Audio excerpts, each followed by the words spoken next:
Hello, this is Kristen again with the Quad Cities Food Hub. I'm here to show you today how to become a producer on our virtual market. If you went through our last tutorial video, I did walk you through how to register to actually be a member of the virtual market page. As long as you've watched that first video, you should be where I am now. We're at the main virtual market page, which is again quadcitiesfoodhub.luluslocalfood.com. It can also be accessed by going to www.qcfoodhub.com, scrolling down to the virtual market button, and then clicking the link that says click here to head to the virtual market. From there, make sure you are logged on. You'll see your name up here as long as you've logged on. And we're going to walk you through how to add yourself as a producer. Now on this little menu here, you'll see the About Us.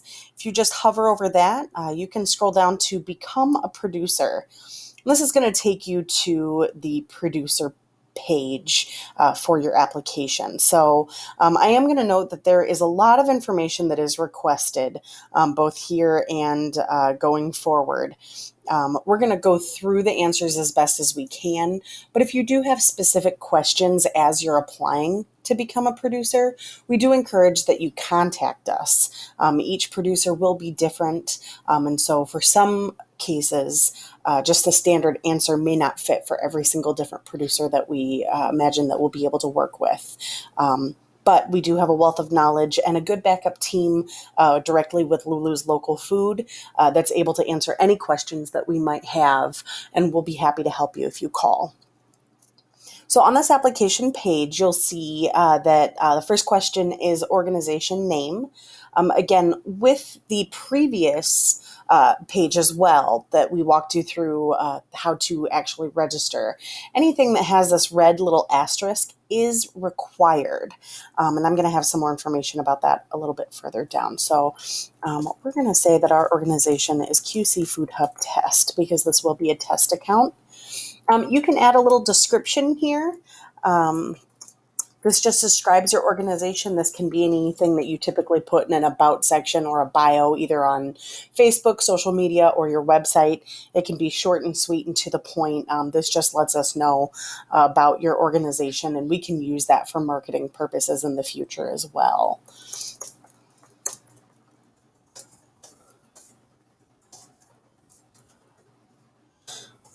All right. If you have a website, we encourage you to put it in here.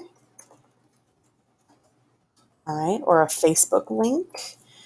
We can go ahead and do that. Go to our Facebook page, which of course is Quad Cities Food Hub. So we're gonna copy that. Right. You can also add a Twitter link, a Pinterest link, an Instagram link. That will just give any of our consumers on the virtual market an extra place to view your information. So I highly encourage, if you do have any social media accounts, that you go ahead and add the links there.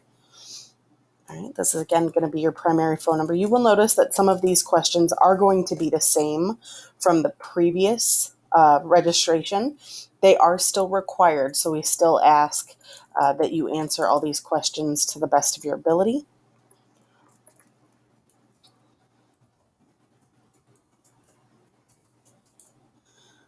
All right.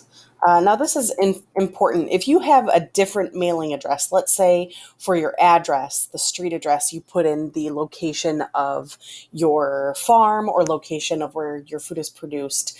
But let's say you have a different mailing address where you'd like checks and payments or any other paper information sent. Please make sure that you include a different mailing address by clicking on that little box and then entering your correct mailing address. That will be very important. If you have, again, another address where you would like us to send your checks, because otherwise you may not get paid in a timely manner. All right, now you're going to see that you've got some questions. Right now, there's not very many questions. And the reason why is this.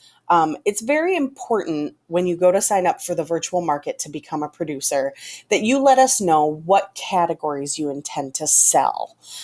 This is very important because we want to make sure that the number and type of producers that we have are varied and that we have a good selection of different types of producers. If we were a virtual market that sold only meat producers, if there were, let's say, 10 different meat producers, and that was all we had, we're not going to have very much variety for our customers. But also, you're going to notice that your sales may be lower if we've got an overabundance of the same type of producer. Now, that's not to say that we will deny you being part of the virtual market. We actually are hoping to grow this quite substantially, and we hope that we have many different types of vendors. But we do need to know what you're going to sell, just so we can gauge if we need to try and get more, let's say, produce producers or more dairy producers, and try and diversify the different types of producers that are signing up for our virtual market. So because this is a test category and I want to be able to have full functionality, you're going to notice that I'm going to click every single one of these boxes. Again, we ask that if you are going to be part of the virtual market, that you only choose the different categories that you will be selling. Another thing that you're going to notice is once you click all of these buttons, we're going to add questions because each different category of questions is going to change the type of questions that we need answered about your food and about your growing practices or any other practices that you have with your food. Another thing that is very important, I'm going to go through this in the next video because we will have 2 videos on how to become a producer. But it's very, very important that every single one of these questions are answered. If it's there and it's a question, it needs to have some sort of response, or it will not allow you to become a producer. It will not allow you to submit your application to become a producer. So if there is a question that you notice maybe doesn't pertain to you, or you're not sure of the answer, or you're just not able to answer it to the best of your ability, we're just going to ask that you click something such as NA for not applicable. Obviously, we'll know the number of years that you've been in operation, but there might be other questions that you might not know the answer to. Again, I'm going to go through those questions with you in the next video, so please make sure that you take a look at that video. We're going to go through each of these individual questions, maybe give you some sample answers. And if we don't have the answers to those questions, again, just keep in mind that they still have to be answered. So look for us on the next video, which will be how to become a producer number 2. Thanks.